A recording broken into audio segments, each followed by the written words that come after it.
TV show. Today, I'm here with the famous female warrior in the northern region to tell us about the history of this smoke and why her face is always covered.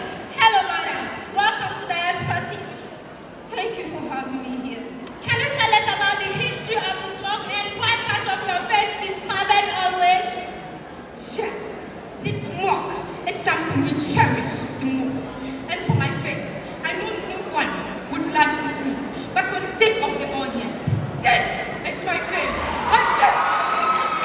It all started when the affliction in the community reached my household.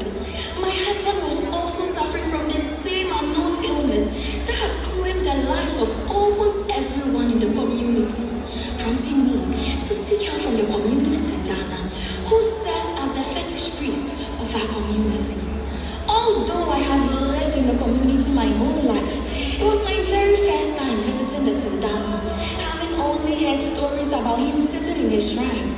Upon arriving at the shrine, I was overcome with fear. The Tendana rose from the coffin and began chanting incantations. He promptly asked why I had come, and I explained that my husband was dying from an unknown illness. The great Tendana revealed to me that despite his best efforts, the gods had refused to provide a cure for the illness, and he had to consult them one last time for a solution. He began chanting, pleading with the gods.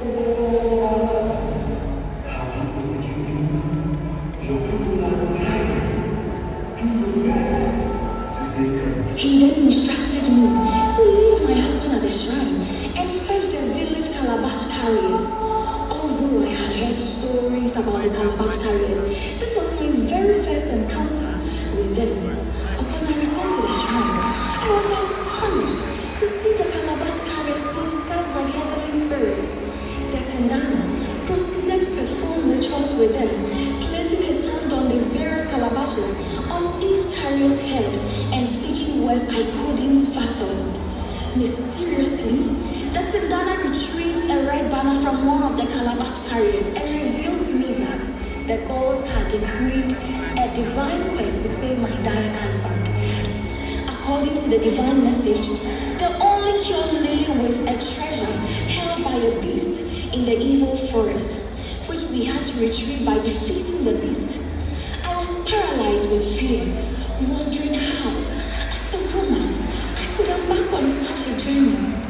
But driven by my love for my husband, I left the shrine to call the other warrior to prepare for the battle, while the Tendana continued to seek guidance from the gods. It was time for the battle, and in accordance to our tradition, we approached the shrine dancing and moving backward.